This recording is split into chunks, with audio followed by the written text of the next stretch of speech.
Hey Booktube, this is Kelly. Thank you so much for watching my channel, Books I'm Not Reading.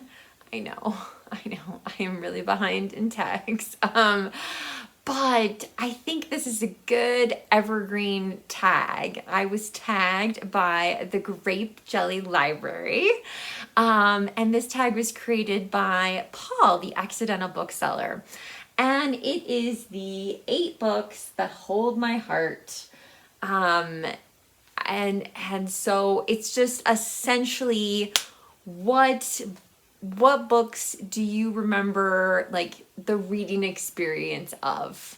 What are your bookish memories associated with these texts? And so, I mean, really, like, how many times you could do this once a year, this tag.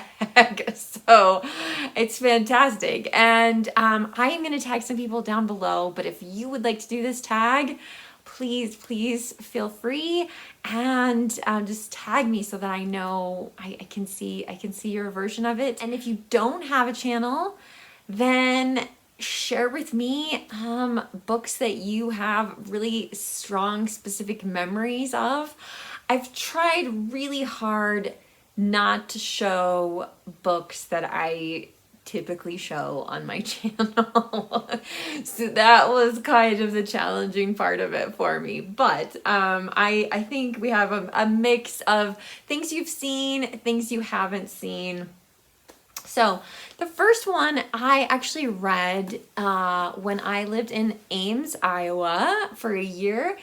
I read this book for a women's studies class. This is Daughter of Earth by Agnes Smedley.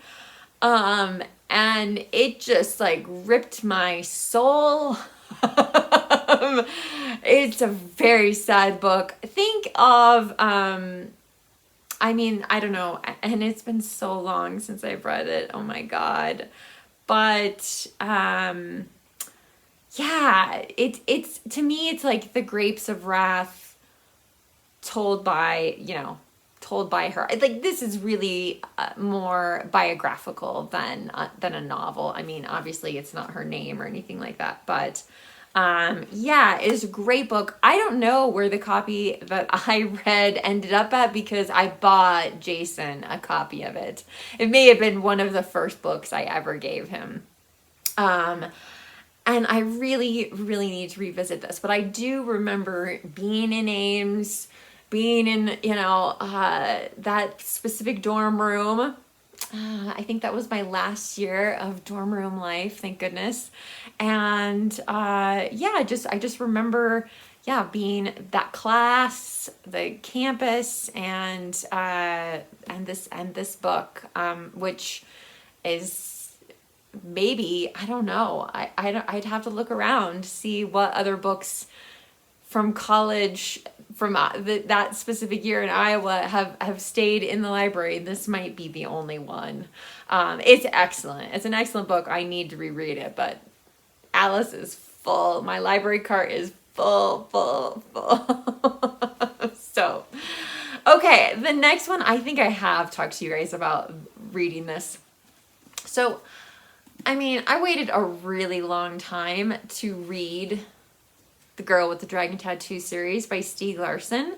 I was doing the Pulitzer Project. I was reading all the books that had won the Pulitzer Prize for fiction. And when I got done, Jason gave me this incredible book bag that I still have. And it was full of a bunch of books, including this one. And I just remember he went over to a friend's house to use their printer, and he had to print off something that had a lot of pages. And I was in our apartment in Missoula. I just remember reading this book and being so freaked out. Like, I was just keyed up. I was anxious. It was dark. And I remember, I don't know if I texted Jason or if I called him, but I was like, you have to come home, like, and protect me. So, yeah, I have not gone back and reread this series, but again, it's another one I would like to eventually, especially this first book, I think to me is the strongest of the 3. So, Okay, this is not the copy that I read, but because I had to get a better copy. I had a mass market paperback of Seabiscuit by Laura Hillenbrand, and I read this right as I was ending my time. Sorry about the glare there. I was ending my time. I spent a year living in Chicago, in inner city Chicago, and the movie was about to come out, and oh man, it was so expensive for me. Like, I had very, very little money. I was probably the poorest time in my life, which is okay. Except Chicago is, it's pricey. So anyway, I bought the mass market paperback of this at like a Walgreens, a CVS, something like that. And I was at the end of my time in Chicago, and I still hadn't finished it by the time I got home. And so I was staying with my parents, and this was at the movie theater, and I finished this book and saw the movie the same day. And fortunately, like, the book has really stayed strong in my mind, but I love Seabiscuit so much. Yeah, what an incredible book. And I love the movie. It's just a different thing. Like, it's like comparing, two different forms of art. So anyway, this is a fantastic book. I know a lot of people really loved her follow-up book, which was Unbroken, but no, Seabiscuit holds on my heart. Okay, so the next one, I did reread since being on Booktube, Gone with the Wind by Margaret Mitchell, but I have a very, very strong memory of the first time I read Gone with the Wind, and that was when Jason and I, we'd been married maybe like 6 months, and we were moving to Montana, and so I just thought, oh, finally I'll read Gone with the Wind, and that will carry me through like packing up our household, and I'll still have it when because it's a heavy thing, and I was like, I'll have it when when we're unpacking in Montana, and I don't know, I thought it was going to take me a really long time to read this book. The secret truth is this book is like a soap opera, and it read so fast, and I could not put it down. And I finally, I finished it before the U-Haul arrived, before I had left Wyoming. So anyway, yeah, I mean, I have reread it since and made a review video of it, because, being on Booktube, you hear other people's perspectives, and that was really important for me to reread it. But nonetheless, I'll never forget that experience of just, it was like, I mean, I didn't get any packing done because I couldn't put the dang book down. So let's see here. What else do we have in this pile? Okay, a couple more animal books. This is Chosen by a Horse by Susan Richards, and don't ask me why. It's an animal book. I didn't see it coming, but I remember so clearly reading this book, finishing this book especially, because Jason was driving down the interstate in Montana, and I was sobbing. I was crying so hard over this horse. So yeah, sorry if I've spoiled anything for you. I think most people know how animal books end, but yeah, so anyway, I haven't gone back to this book. I haven't read it again, but yeah, I would not give it up at all. it was a wonderful book, and it's a tiny thing. It's a tiny thing, but yeah. Okay. Another animal book. This one I read for a completely different reason.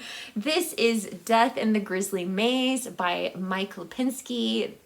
This is the Timothy Treadwell story. So I was motivated to read this book after watching Werner Herzog's magnificent documentary about Timothy Treadwell called, I think it's Grizzly Man. And I have talked, I made one video, I think, on a super hot day. I was wearing a tank top. Anyway, and I talked about, wildlife and respecting wildlife and keeping your distance from wildlife and that sort of thing. Because Timothy Treadwell spent many summers living amongst grizzly bears in Alaska. And, unlike other animal stories, like this one doesn't end very well either. So it's just a different kind of ending. But as soon as we saw the documentary, I was like, I have to know more. I have to know more. So I went and checked this book out from the library. And then when Jason and I moved to Montana, there was a table of local authors, and this book was on it. So I got to meet Mike Lipinski. I had him sign. Kelly, thanks for sharing my life. How beautiful. Mike Lipinski. So yeah, he would come into the bookstore, and I know there was a really sad conversation that we had about that he had to go back to work because couldn't live off of his writing anymore. I think he really tried to get his publisher to promote his book on I think the Discovery Channel showed the documentary, and so this would have been a great place to promote it and sell a lot more copies of his book, and they didn't do it. So anyway, but Mike Lipinski is a fantastic human being. I'm not going to say very much, okay? Because really, if you're going to read Fingersmith by Sarah Waters, you should not read the flaps. You should not read the back. You should not talk to anyone about it. You should just go get this book and just read it. I do remember reading this book when we were working for Barnes & Noble. Jason was at work. He was working the night shift, and I was at home reading, and I had to call him, and I couldn't get a hold of him. I had to call him, and, but I knew, he would know what I meant, even if somebody just told him, hey, Kelly called. and he knew, he did. So read my mind. But anyway, this is just a phenomenal novel. I absolutely, I need to read the rest of her book. I think I've read three of her books. I can't remember. She's just phenomenal, next level writer. I can't believe, she really should have won some major prizes by now. So, all right, and the last one, I have a very, very specific memory. So this is Smilla's Sense of Snow by, and I apologize, Peter Hoeg. I don't know, he's a Danish writer. I don't know how to say, it. When I graduated from college, I went to work just very briefly, and then my grandmother, and I went on a trip to Scandinavia, which was just so incredible. And strangely enough, we also spent a few days in St. Petersburg, Russia. But whenever I travel, I always want to read something about the place I'm going. We were not in Denmark very long, which is where part of this book takes place. But nonetheless, Jason is actually the one who told me, oh, you should read Smilla's Sense of Snow. Well, anyway, I didn't think anything of it. I checked it out from the library, and I still remember pulling, we're on the airplane, we're taking off or whatever for Scandinavia. And I pull this book out, not this book, but it was a library book. And my mom freaked out. She was like, "You brought a library book to Scandinavia?"